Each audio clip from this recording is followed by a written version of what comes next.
When my husband passed away, my children took everything. The company, the house, the cars, every dollar he ever earned, and I was left with one silent phone. A phone that didn't ring, didn't turn on, didn't even look valuable. They laughed when it was handed to me. They thought it was worthless. But that phone would change everything. Before I continue, if you enjoy stories about family betrayal, hidden truths, and second chances later in life, please like this video, subscribe to the channel, and share your thoughts in the comments. Your support helps these stories reach the people who need them most. Now let me take you back to the beginning, to the day my life split cleanly into before and after. My name is Margaret. I was 69 years old when my husband, Thomas, died. We had been married for 45 years. 45 years of shared mornings, silent sacrifices, unfinished dreams, and a life built piece by piece. Thomas was the kind of man people admired from a distance. Successful, disciplined, always working. To the world, he was a self-made businessman who built a $50 million empire. To me, he was the man who drank his coffee too fast, who forgot where he left his glasses, who fell asleep mid-sentence when exhaustion finally won. The night he died, I wasn't with him. That thought still claws at my chest. They said it was a heart attack, sudden, massive, final. He collapsed in his office, surrounded by blueprints and contracts. He died doing what he had done his entire life, working. The funeral came and went like a bad dream. Black clothes. Empty words, the smell of flowers he would have hated. My children were there, but not with me. Richard, my eldest, stood near the front, whispering into his phone about transitions and leadership continuity.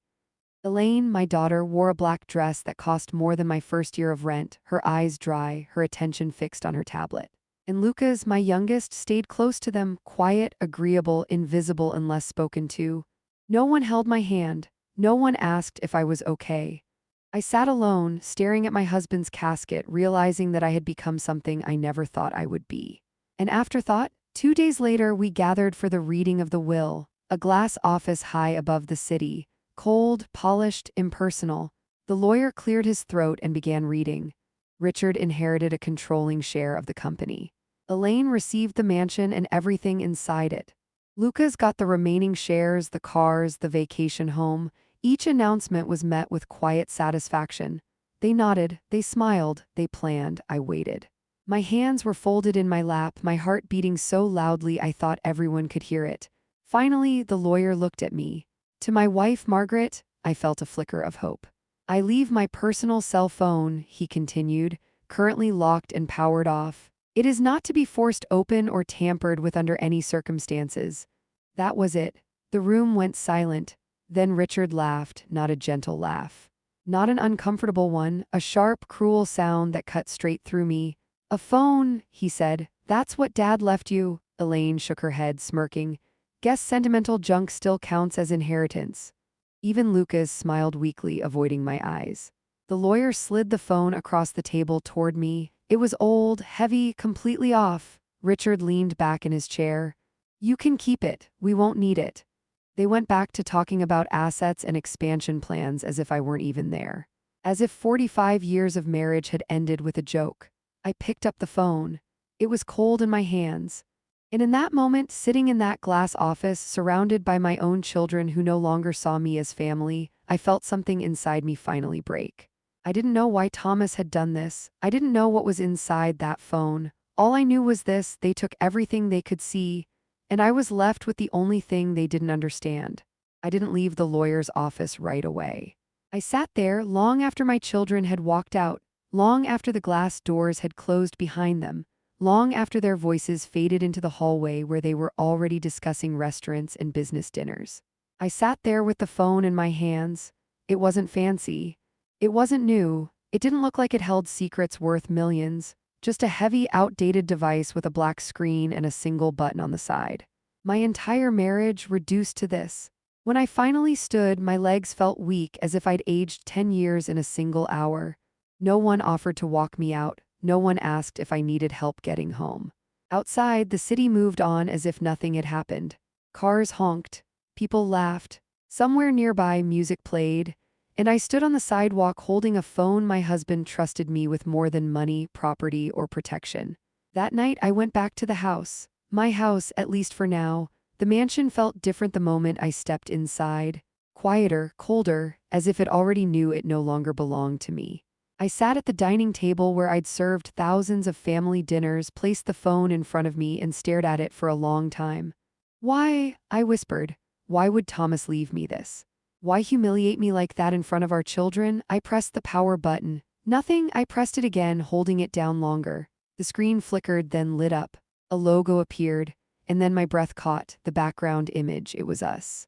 A photograph from our wedding day, me at 25, smiling like the world was endless. Thomas beside me, eyes full of ambition and certainty. For a moment, I forgot to breathe. Then the screen changed.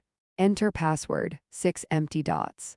Waiting, I swallowed hard. "Okay," I murmured. "Okay, Thomas, let's play."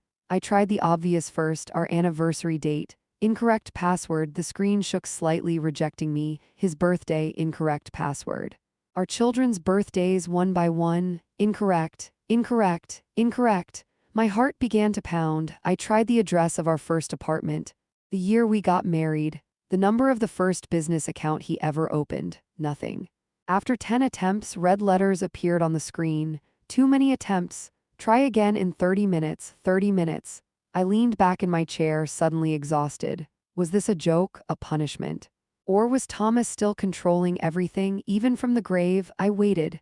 When the phone allowed me to try again, I slowed down. I tried dates tied to our memories. The day we bought our first house. The year we nearly went bankrupt. The night we stayed up until sunrise because we were too scared to sleep. Incorrect, incorrect, incorrect. The waiting time doubled. Try again in 60 minutes. The hours passed like torture. During the day, my children came and went from the house like strangers inspecting a property they already owned. Richard brought in an appraiser. Elaine photographed furniture and artwork. Lucas avoided me entirely. No one asked what I was doing. No one noticed the phone never left my hands. That night, I lay in bed holding it against my chest, listening to the familiar hum of a house that no longer felt like home. I tried again. More failures. Try again in 120 minutes. The phone wasn't just locked, it was teaching me patience. Or breaking me. By the third day, something else became clear. The phone wasn't random. Thomas had chosen the password carefully. Which meant the answer wasn't logic, it was meaning, but meaning looks different when you're grieving. I tried the date he proposed, the restaurant, the ring he couldn't afford yet. Incorrect. I tried the date his mother died. Incorrect. I tried numbers tied to his failures, his pain, the things he never talked about. Incorrect. And then it happened. After another failed attempt, the screen went dark, not locked off completely. I pressed the power button. Nothing. My hands began to shake. "No," I whispered. "No, no, no." I pressed harder, shook it, tried again. Nothing. The phone was dead. At the same time, something else died too, the illusion that my husband had left me protected. That night, Richard knocked on my bedroom door. "We need to talk," he said, not waiting for permission to enter. "The 30 days are almost up," he continued. "Elaine found you a place. Small but practical." I stared at him, still holding the lifeless phone. "I haven't even unpacked my grief yet," I said quietly. He sighed, annoyed. "Mom, let's not make this harder than it needs to be." Harder. As if it hadn't already crushed me. After he left, I sat alone in the dark, holding a phone that refused to speak and a life that no longer felt like mine. I didn't know it yet, but that silence wasn't emptiness. It was a countdown. The house emptied faster than I expected. Within a week, it no longer felt like a home. It felt like a warehouse with memories stacked in the corners, waiting to be labeled and sold. Elaine brought movers without warning. Men in gray uniforms walked through rooms I had once decorated with care, opening drawers, lifting vases, tagging furniture as if my life were an estate sale. "This stays, that goes. Dad would have wanted this preserved." She said Dad a lot. She never said Mom. I stayed out of their way, carrying the phone with me from room to room like a talisman. Even though it was dead, even though it wouldn't turn on, I kept it close as if it were the last thing anchoring me to who I used to be. On the 8th day, Richard handed me an envelope. Inside was a printed notice. 30 days, that's how long I was allowed to remain in the house I had lived in for over 4 decades. "Elaine found you an apartment," he said, voice clipped, businesslike. "It's temporary, small, but it'll do. It'll do." Those words followed me for days. The packing happened quietly. No one offered to help me decide what to keep. No one asked which items mattered. I filled boxes with my own hands, clothes I hadn't worn in years, books Thomas never liked, photographs my children didn't want. 45 years reduced to 6 boxes. The movers carried them out without looking at me. I didn't cry. I think I'd used up all my tears already. The apartment was on the edge of the city in a building that smelled like old carpet and boiled coffee. 1 bedroom, a narrow kitchen. A window that looked directly into an alley where trash bins lined the wall like sentries. "This is practical," Richard said, standing in the doorway. "You don't need much space." He left before I could respond. The door clicked shut behind him, and just like that, I was alone. No house staff. No noise, no voices calling my name, just silence and the phone. I placed my boxes against the wall and sat on the bed, the springs creaking beneath my weight. I took the phone out of my bag and turned it over in my hands. "Why?" I asked the empty room. "Why leave me this and nothing else? Why trust me with something I couldn't even access?" Days passed. I fell into a routine I didn't recognize as survival until much later. Cheap groceries, 1 meal a day, long walks to avoid thinking. The money Richard sent arrived once. A small deposit with a note attached. "We'll reassess next month." I learned to stretch it, learned which foods lasted longest, learned how to ignore hunger. The phone remained dark. No matter how many times I pressed the button, it didn't respond. At night, I lay in bed holding it against my chest, replaying Thomas's voice in my head, the things he never said, the things I never asked. The silence became heavy, oppressive, like the phone was watching me. 2 weeks in, I tried turning it on again. The screen flickered, then nothing. I laughed, a dry, hollow sound that startled even me. "Fine," I said aloud, "you win." But something inside me refused to let go. I started thinking differently, not about dates, not about numbers, about Thomas, the man beneath the ambition, the man who never did anything without a reason. If this phone mattered, then so did the waiting. And if he wanted me to break, he was close. On the 20th night in that apartment, I sat on the floor with the phone in my lap and realized something that terrified me. No one was coming to save me, not my children, not the system, not even the man I'd built my life around. If there was meaning in that phone, I would have to find it myself. And if there wasn't, then I would disappear quietly. That night, just before midnight, the phone vibrated once. Soft, brief. I froze, the screen stayed dark, no light, no sound, but my heart was racing. Because for the first time since Thomas died, the silence had cracked. I didn't sleep that night. After the phone vibrated, just once, just enough to remind me it wasn't dead, I sat on the edge of my bed until dawn, holding it in my hands like a fragile animal that might disappear if I loosened my grip. I told myself it was nothing, a glitch, a dying battery, wishful thinking, but deep down I knew better. Thomas never did nothing by accident. The next morning, sunlight crept through the dirty blinds, casting pale stripes across the apartment wall. I hadn't moved, my back ached, my eyes burned, but I was wide awake. I pressed the power button again. This time the screen lit up, not fully, not brightly, just enough. The logo appeared, slow and deliberate, as if the phone itself were waking up after a long sleep. My breath caught in my throat, then the familiar image returned. Our wedding photo, young, hopeful, so painfully naive. I stared at it until my vision blurred, until the ache in my chest became something sharp and unbearable. Then the image faded. "Enter password." 6 empty circles, waiting. I whispered his name. "Thomas." My fingers hovered over the screen, trembling. This time I didn't rush. I didn't throw dates at it. I didn't guess blindly. I thought about who he really was. Thomas was not sentimental in the way movies portray. He didn't cling to anniversaries or romantic gestures. He believed love was proven through endurance, through showing up every day, through building something that would last beyond us. Which meant the answer wasn't obvious. I tried again anyway. "Our anniversary, incorrect." The phone vibrated faintly, almost patiently. I tried my birthday, incorrect. I tried his, incorrect. The lockout warning appeared again, "Try again in 30 minutes. I let the phone rest in my lap and leaned my head back against the wall. 30 minutes felt like a test. So I waited. And while I waited, memories surfaced, ones I hadn't thought about in years, the arguments we never finished. The times I swallowed my own dreams to support his. The way he used to look at me when he thought I wasn't paying attention. Not admiration, trust. When the phone allowed me to try again, my hands felt steadier. I stopped thinking in numbers. I started thinking in meaning. What moment mattered to him more than anything else? Not the day he became rich, not the day the company went public, but the day everything started. The day we chose each other before there was anything to lose. I entered the date of our wedding.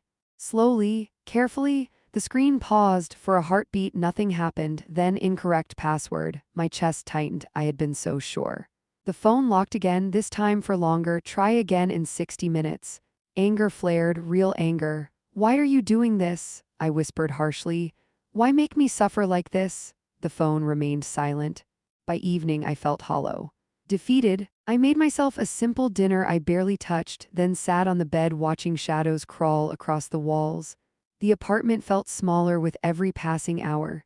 Just before midnight, I picked up the phone again. I don't know what made me try one more time. Instinct maybe, or desperation. I entered the same wedding date again, but this time I added something else. My age, the age I was when we married. The age I stopped being just me and became us. The screen froze. My heart hammered so loudly I thought it would drown out everything else. The circles filled in. Green. The phone unlocked. I gasped, dropping it onto the bed as if it had burned me. The screen glowed brighter than I'd ever seen it. Not apps, not messages, just three things: a folder labeled with my name, a calendar icon with one date circled in red, and a voice recorder. My hands shook uncontrollably. I opened the folder. Documents appeared, scanned, organized, deliberate. The first one loaded slowly, then the words registered. Property title registered to Margaret. My breath stopped. I read it again and again. An address in another city. A valuation I couldn't comprehend. I opened another, then another. Properties, buildings, investments, all in my name, all dated years back. My vision swam. This wasn't an accident. This wasn't sentimental, this was strategy. I backed out of the folder and opened the calendar. Only one date was marked. My 70th birthday, just weeks away. A note appeared beneath it. Wait, that was all. No explanation, no comfort. Just a command. My heart pounded as I opened the final icon, the voice recorder. There was only one file, recorded weeks before Thomas died. My finger hovered over the play button. I wasn't ready. Because I knew once I heard his voice, there would be no going back. I set the phone down, my hands pressed flat against the bed, my chest rising and falling in shallow breaths. The silence had finally broken. But whatever came next would change everything. I sat there for a long time, staring at the phone. The room felt unnaturally quiet, as if the air itself was waiting. The voice recorder icon glowed faintly on the screen, patient, unblinking. One tap, that's all it would take. One tap and I would hear my husband again after months of silence. One tap and whatever fragile balance I'd found would shatter. I wasn't afraid of the truth. I was afraid of how much it would hurt. My finger finally touched the screen. The file began to play. At first there was nothing but a soft hiss, static, the sound of a recording starting, then a familiar clearing of the throat. My breath caught instantly. I knew that sound. Then his voice filled the room. Margaret, if you're hearing this, then I'm gone. I pressed my hand to my mouth, a sob rising before I could stop it. His voice was calm, steady, exactly the way it always was when he was about to explain something complicated. I know you're confused, probably angry, and you have every right to be. He paused, and I could hear him inhale slowly, as if choosing his words with care. I didn't leave you that phone because I forgot you. I left it because I knew this was the only way you'd finally see the truth. My knees felt weak. I slid down from the bed and sat on the floor, my back against the wall, the phone clenched tightly in my hand. For decades, you gave up everything for this family, your career, your independence, yourself, and I let it happen because it benefited me. That's something I'll regret for the rest of my existence. Tears streamed down my face, silent and relentless. I watched our children change, he continued. I watched entitlement replace gratitude. I watched respect turn into expectation. And I realized too late that I had built something powerful, but I had failed at the most important part. His voice tightened just slightly. I knew what would happen after my death. I knew they would take everything they could see. I knew they would forget the woman who stood beside me when there was nothing. My chest ached with a pain so sharp I had to curl forward. So I made sure the most valuable things were invisible. The recording clicked softly as if he adjusted his grip on the phone. The properties you found, they've been yours for years. I placed them in your name slowly, quietly, knowing that one day you'd need something that belonged only to you. Not as a wife, not as a mother, but as a person. I shook my head, tears dripping onto the screen. Why didn't you tell me? I whispered, though I knew he couldn't hear. As if answering, his voice continued. Because you would have given it all away, to the children, to the company, to anyone but yourself. You never believed you deserved more than survival. He exhaled deeply. That phone wasn't meant to reward you, it was meant to wake you up. I pressed my forehead against my knees, my body trembling. The date marked on the calendar is your 70th birthday. That's when everything else activates. Accounts, transfers, legal triggers.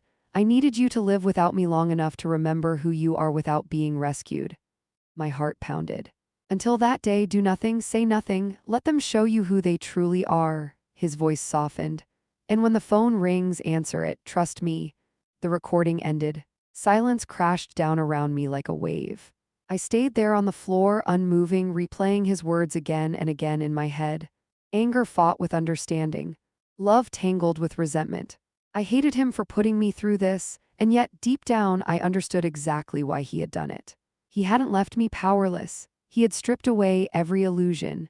I looked around the apartment, the cracked walls, the mismatched furniture, the thin mattress on the bed.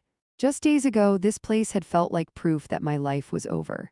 Now it felt like a waiting room. I stood slowly, my legs unsteady. For the first time since his funeral, something inside me shifted. I wasn't just a discarded widow anymore. I was someone standing on the edge of a truth so large it scared me. I glanced at the calendar again, my birthday, so close. And whatever would happen that day, my husband had made one thing very clear. This story was only halfway told. The days after I heard his voice were the strangest of my life. Nothing around me changed, but everything inside me did. I still woke up in the same small apartment, still boiled water on the same chipped stove, still folded my clothes into the same thin dresser. But now every ordinary action carried a secret weight. Every breath felt like it belonged to someone who knew something no one else did. I knew the truth was coming. And I knew my children didn't. I followed his instructions exactly. I did nothing, I said nothing, and I watched. It didn't take long for them to reveal themselves. 3 days after the recording, my eldest son called. It was the first time he dialed my number in months. I let the phone ring twice before answering. "Mom," he said, his voice suddenly warm, almost cheerful, too cheerful. "I've been thinking about you." I said nothing, just listened. "You know, everything's been moving so fast since Dad passed. We might have rushed some decisions." Rushed, that was one word for it. "I wanted to check in," he continued. "See how you're doing. If you're managing okay?" I glanced around the apartment, the peeling paint, the flickering ceiling light, the half-empty pantry. "I'm managing," I said quietly. A pause, then, "Good, that's good, I'm glad to hear that." He cleared his throat. "Listen, we've been going through the company finances. Turns out things aren't as smooth as we thought." There it was. "The cash flow's tighter than expected," he said. "Some investments didn't perform the way Dad projected. As if this were a weather report. We might need to restructure," he added. "Temporarily." I waited. "And well," he said carefully, "if there's anything Dad left you, anything at all, it could really help stabilize things." I thought of the phone in my hand. "I told you," I said, "he left me a phone." Yes, he said quickly. "But maybe there's something on it, accounts, access codes." I almost laughed, almost. "There's nothing useful," I replied, another pause, longer this time. "Well, if you happen to remember anything, you should tell us. We're family." Family, that word used to mean safety. Now it sounded like a transaction. After we hung up, my daughter called the next morning. Her tone was different, softer, practiced. "Mom," she sighed, "I feel awful about how everything happened." I imagined her in one of her perfectly furnished rooms, sunlight streaming through tall windows, her voice cracking just enough to sound sincere. "You didn't deserve to be pushed aside like that," she continued. "Grief makes people act terribly." Interesting how grief hadn't stopped her from taking the house. "I've been thinking," she said, lowering her voice, "maybe we should reconnect. Have dinner, just us." I almost asked if the invitation came before or after the bank notices. Instead, I said, "That's kind of you." She hesitated. And the phone Dad left you, did you ever manage to unlock it? There it was again. Different voice, same hunger. I did, I said calmly, her breath caught. And, she asked. It was personal, I replied. Memories. Silence, then a sigh, this time not gentle at all. Well, if there's anything financial on there, it would be irresponsible not to share it, especially with everything at stake. At stake, not me, not our relationship, money. By the end of that week, even my youngest reached out. His message was short. Mom, things are bad, we need help, not I miss you, not I'm sorry, just need. I put the phone down and stared at the wall. This was what my husband wanted me to see, not in theory, not in hindsight. But in real time, the desperation sharpened as my birthday drew closer. Voicemails piled up, emails followed, messages framed as concern, urgency, even guilt. They didn't ask how I was sleeping, they asked if I'd found anything. They didn't ask if I was lonely, they asked if I'd talked to a lawyer. And through it all, I stayed silent. 2 nights before my birthday, I received a message from a number I didn't recognize. This is important, call me. Something about it made my chest tighten. I remembered his words, when the phone rings, answer it. I dialed the number. Happy early birthday, a man's voice said gently. You don't know me, but I knew your husband very well. I closed my eyes. He told me to wait, the man continued. Told me you'd call when you were ready. Ready for what? I whispered. For the final step, he said, and for the meeting. What meeting? The one where everyone learns the truth. My heart pounded. When? I asked. On your birthday, he replied. Tomorrow morning, 9 o'clock. I looked at the dark window, my reflection staring back at me, older, tired, but no longer empty. And my children? I asked. They'll be there, he said calmly. They've already been invited. I hung up and sat very still. Tomorrow. After years of being invisible, after months of humiliation, after days of watching my own children circle me like vultures, tomorrow everything would change. I picked up the phone one last time before bed. It was no longer silent. It was waiting, and so was I. I woke up before my alarm. The room was still dark, the city quiet in that strange way it gets just before morning decides to arrive. My heart was already racing, as if my body knew what this day carried before my mind fully caught up. 70 years old, I sat on the edge of the bed and let that number sink in. For most of my life, birthdays had been about other people, children, parties I organized, meals I cooked, smiles I forced. This one felt different. This one felt heavy, important, final. I dressed carefully, not extravagantly but deliberately. Clean lines, neutral colors, nothing flashy. I wanted to walk into that room looking like myself, not the broken woman they'd seen months ago, not a version of me dressed up to impress, but someone steady. Someone who had nothing left to prove. The phone rested in my purse, heavier than it looked. It felt like a key. The building where the meeting was scheduled sat downtown, glass and steel rising into the gray morning sky. I arrived early, my footsteps echoing in the lobby as I approached the elevator. 9 o'clock exactly, just like he'd said. The doors opened onto a quiet floor, the air smelling faintly of coffee and polished wood. A receptionist greeted me with a polite smile and gestured toward the conference room at the end of the hall. They're already inside, she said. Of course they were. I paused outside the door for a moment. Behind it were my children, the lawyer, and whatever truth my husband had buried deep enough to survive even death. I took a breath. Then I opened the door. They were all seated around the table. My eldest sat stiffly, jaw tight, eyes flicking up the moment I entered. My daughter sat beside him, arms crossed, her expression carefully composed. The youngest stared down at the table, fingers interlaced, already looking defeated. The lawyer stood when he saw me. Good morning, he said. And happy birthday? No one else said a word. I took my seat slowly, placing my purse beside me. The man who had called me, the one who knew my husband, sat at the head of the table. He met my eyes and gave a subtle nod as if to say, "You're ready." "Thank you all for coming," he began calmly. "We're here to conclude matters related to the estate." My eldest leaned forward immediately. "We were told there might be new information," he said. "Something that affects the company." The man smiled faintly. "Oh, it does," he replied. "Just not in the way you're expecting." He slid a folder across the table, then another. And another. The room went quiet as paper rustled. My daughter picked one up first, scanning the top page. I watched her face change, confusion, then disbelief, then something dangerously close to panic. "What is this?" she asked sharply. Property records, the man said. Deeds, titles. My eldest grabbed a document from her hands, reading fast. These are in her name, he snapped, looking at me. That has to be a mistake. I met his gaze calmly. It isn't. The youngest finally looked up, eyes wide. You own these, he asked quietly. The man at the head of the table spoke again. For years, your father transferred assets quietly, properties, holdings, accounts. All legally, all intentionally. He paused. All to your mother. Silence slammed into the room. You're lying, my eldest said, his voice rising. He would never. He did, the man interrupted. And he documented everything. My daughter pushed her chair back slightly, hands trembling.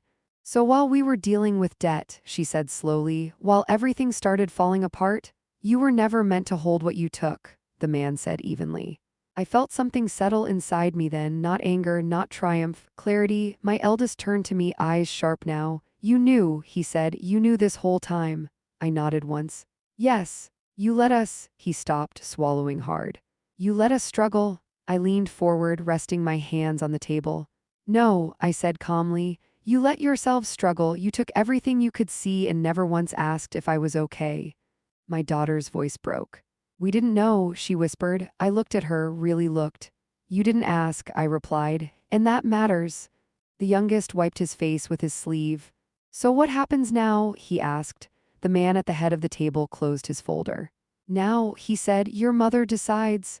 Every eye turned to me. For a moment, I said nothing. I thought about the nights I went to bed hungry, the calls that went unanswered, the way they'd looked at me when they thought I was worthless. I won't save you, I said quietly. My eldest's breath hitched. You'll have to build something yourselves, I continued.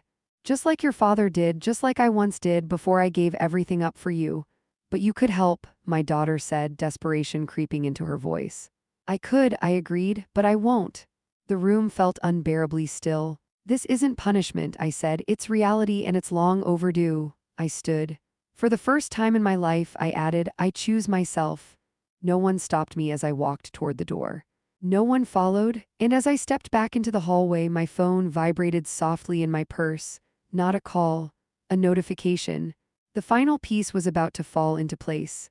The elevator ride down felt longer than it should have. Each floor passed in silence, the faint hum of machinery the only sound as I stared at my reflection in the mirrored wall. I barely recognized the woman looking back at me. She stood straighter. Her eyes were steadier. The fear that had once lived there had finally moved out. Outside, the city was fully awake now. Cars rushed past. People hurried to work. Life went on as if nothing monumental had just happened inside that glass building. I stepped onto the sidewalk and inhaled deeply, the cool air filling my lungs. That's when my phone rang, not the one I'd carried for daily use. The other one, the silent phone. The one that had followed me through humiliation, loneliness, hunger, and doubt. The one that had never made a sound until now. My hands trembled as I pulled it from my purse. The screen glowed softly. Incoming call, no name, no number. Just a pulsing light, steady and patient as if it had been waiting for this exact second. I answered. Hello? For a moment, there was only static. Then, my love, the voice said gently. My knees nearly gave out. It was him, not a memory. Not a recording. Him. I was wondering how long it would take you to answer without fear, he continued calmly. You did well. Tears streamed down my face as I leaned against the cool stone wall of the building. I hated you, I whispered. For a long time. A soft chuckle came through the speaker. I know, he said, that's how I knew it was working. I laughed through my tears, the sound shaky but real. Why this? I asked. Why all of it? Because, he replied, you were disappearing, and I loved you too much to let that be the end of your story. I closed my eyes as people passed me on the sidewalk, completely unaware that my world was shifting one final time. You gave everything to everyone, he continued. And they took it. I needed you to see that so you'd finally stop offering pieces of yourself to people who never learned how to hold them.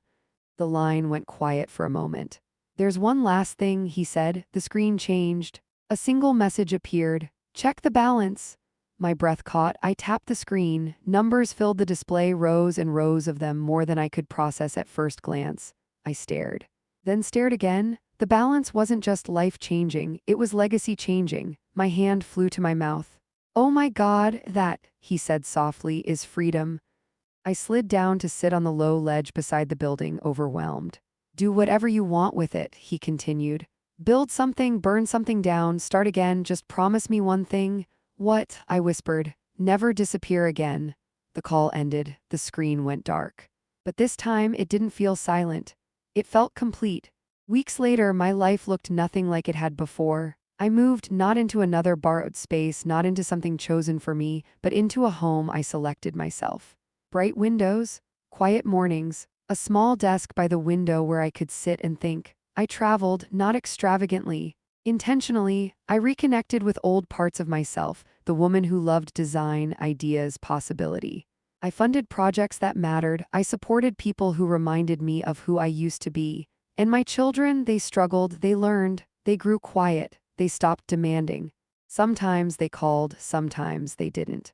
And for the first time in my life, I let that be okay. On my birthday that year, I sat alone at my kitchen table, a cup of tea warming my hands. The silent phone lay beside me, still, but no longer empty. It had done its job. I smiled, not because I had won, but because I had finally arrived at myself.